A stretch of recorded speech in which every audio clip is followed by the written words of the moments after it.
Hello, Trent and Dr. Waymeyer. This is my fourth playing video. I know it's really late at night, but you gotta do what you gotta do. I'm gonna start off with some long tones first, and what I'm gonna do is I'm gonna do just long tones, just 4 counts each. Also, what I'm gonna do is I'm going to make sure my notes start exactly when they're supposed to, which will be fixed with fast air and clear articulation, which will be filled with good air. I would want my students to practice articulation first by saying ta first, which will help them get the sense of, okay, I'm using my tongue here, and this is where it needs to be placed, which is where the teeth meet the gums. That's the perfect place to talk for brass players. Also, breathing, so taking a full breath from the bottom. I would practice this with my beginners. 3 parts of the breath: the inhale, the intake, and the output, making sure they don't hit at the top. So this is my long tone, starting on C.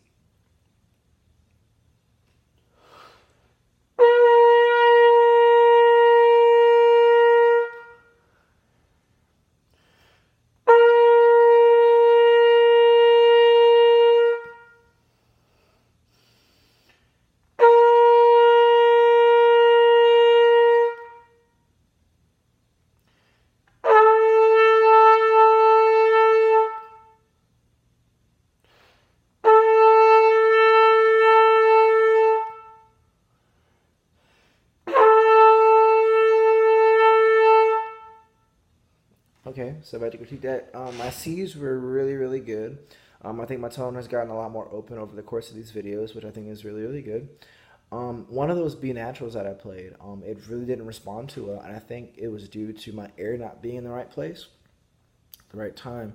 So I think I need to spend more time pushing faster air at the intake, through the output, and not hitching at the top, because I felt like my air stopped there. So what I need to do is, I actually use this little analogy for my beginners, or anyone really. So you have a water faucet going, and then you run your hand under it. The water is the air, and your hand is the tongue. The air should never stop. So that's what I would do to diagnose that problem with my beginners. Okay, so now I'm going to move on to chromatic scale, 1 octave down and 1 octave up, starting on 3rd space C, going down to middle C.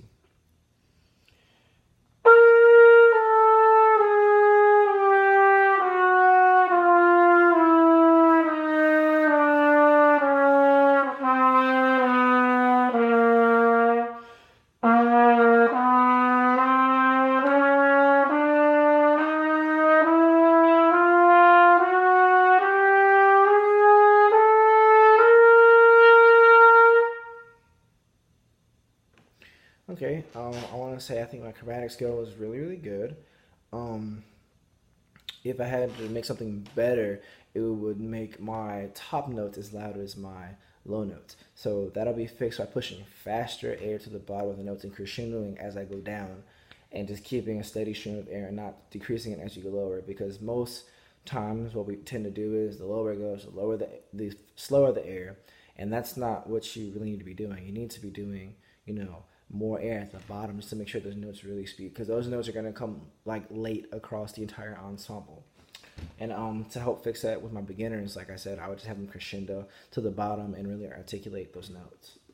Okay, so I'll be doing 4 songs out of the packets, and I'll be doing The Little Fish first. So this has no really big jumps, but a jump of a third.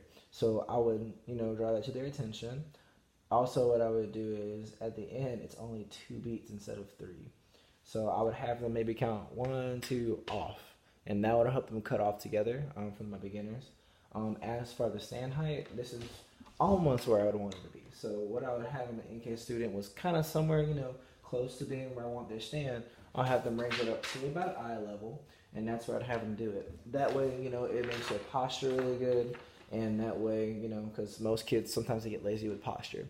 So to fix that, I would have them sit up and really elongate their spines and really sit up. And having their stands up this height, the correct height, which is about eye level, makes that a lot easier.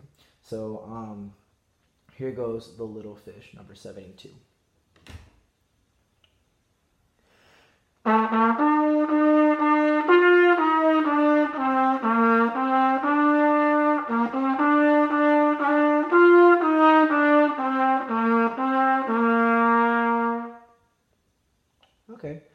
if I had to critique that, I would say that all the notes were there. I did follow all the rhythms, but I feel like I could be a lot more musical with that. So I'm gonna do that one more time just to give it another shot at being a little bit more musical and just giving it as much musicality as I can.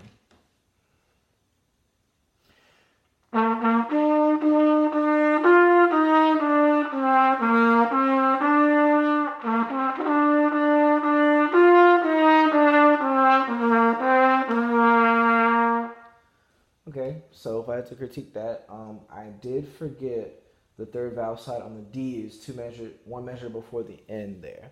So that is technically a wrong fingering there.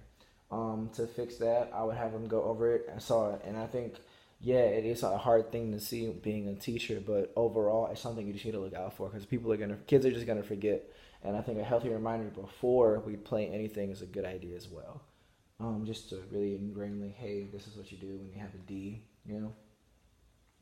All right, next song. I'm gonna play number 64. There's music in the air. So this note has really a new note that was introduced in measure 62, which is B flat, which would be first finger for trumpets there. So what I would do there is I would draw attention to that B flat. Yes, they kind of know it by now and they understand how to play it, and hopefully that would be the case. But I would still draw it to their attention just to make sure they have it. Also, the eighth notes, the consecutive eighth notes, I maybe count that out because people sometimes can get lost in the eighth notes, and that's not a good thing. Go like 1 and 2 and 1, 2, something like that. 1 and 2 and 3, 4, and that's what I would do there to really make sure that's an accurate count off. Also, the last bar of the music, there's only 3 counts instead of 4, but time signature is in 4/4. And so I would count off and explain to them, hey, that's just a pickup from the first measure, and it's really like that is technically 4. But also I have 1, 2, 3 off, which is a way I'd have them counter just to feel that, because I know it can be a little weird when you're in 4/4, but you only have 3 beats. Okay, so here goes. There's music in the air.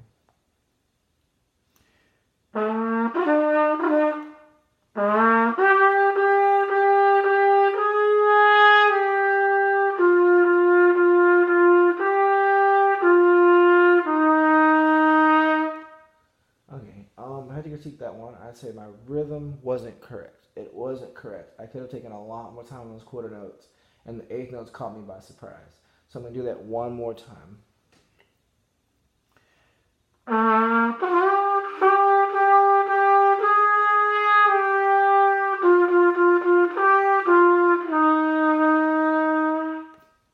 Okay. If I had to critique that one, I would say that it was a little better musically, but I still feel like I can do more there. So I'm going to do it one more time.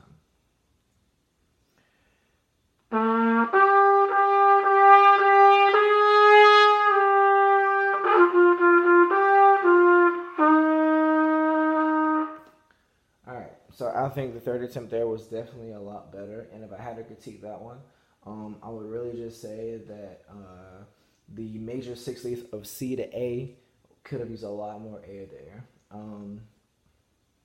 Also, I cracked the F, and that's just due to air issues and not supporting the air all the way through. So to fix that issue on beginners, I'd have them crescendo through that, and then I think probably them pushing air through the instrument, which is abstract depending on the age that you're teaching. But I feel like it is a good way to really get them to push air through the horn. It's just telling them to crescendo through that part right there to the end, and decrescendo at the end of the bar, which is what I try to do there. Okay, so now what I'm going to play is 62, Climbing Stairs, and we're going to do that one. So, all right.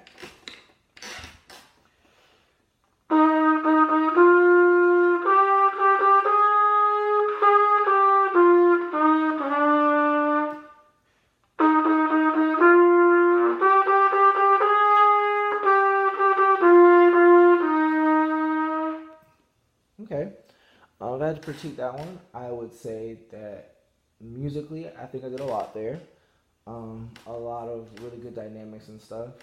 I would make all of my kids take the breath marks just to get them good at reading notation, because those breath marks in some pieces of music are very, very important, and they make special moments even more special moments. So I think having the beginners, I know having the beginners read stuff like that is a really good idea. Also, with the beginners, there technically is a new note in there, B flat, which is something that I would really address ahead of time. And good thing it's not tied over a bar and if there's something complicated. It's just, hey, this is B flat. So we would just hold B flat out and we'd look at every measure with a B flat and maybe have them circle it and do something like that. Also, another thing is, what I would do is with the kids, I would have color pencils in on the side of next to my podium or wherever I'm teaching, and like, hey, you get a different color today. Like, this is what you can mark your music with.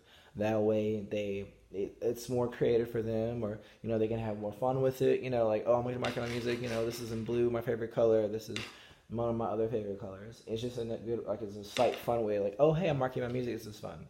So I think that'd be a good way to really get your kids to do that, and that'd be fun to do with them.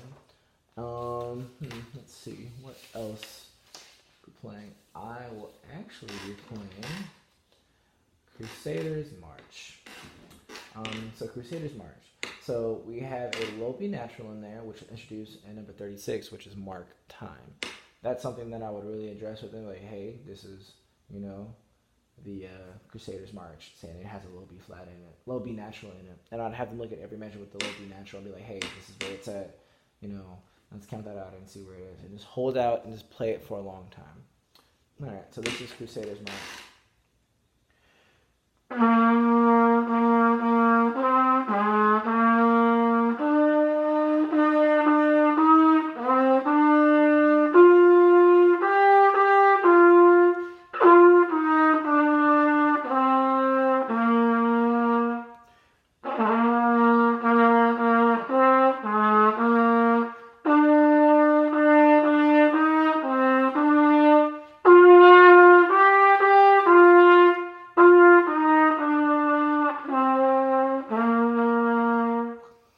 Okay, I'd rather listen to that one. I would say that it was pretty okay. The low notes are a little airy, but they're somewhat speaking, which I think is something common that can happen with beginners. And like I said earlier, pushing faster air is one thing that can really fix those issues.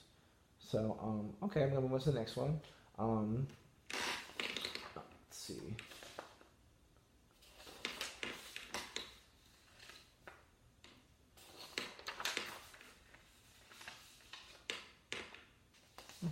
All right, we're gonna play Jolly Old St. Nicholas, number 132.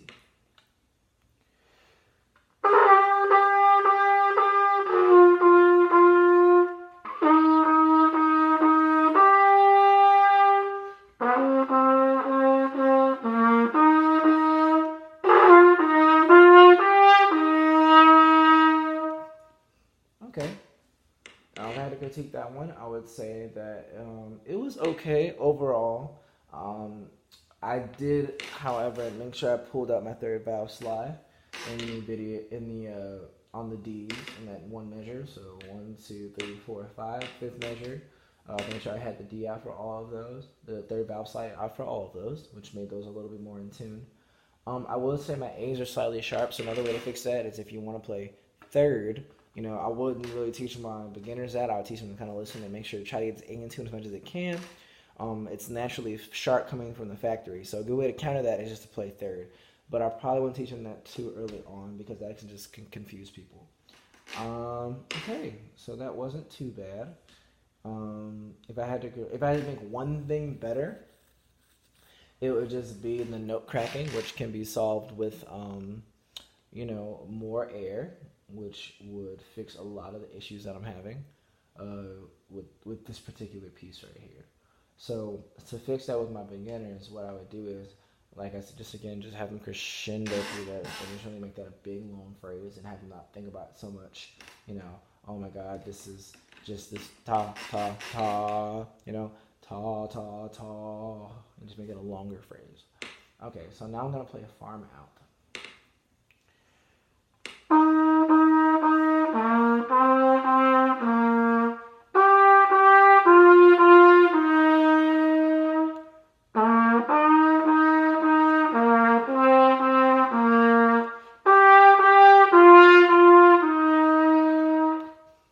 Okay, I'm going to critique that one. I would say that one was pretty well played.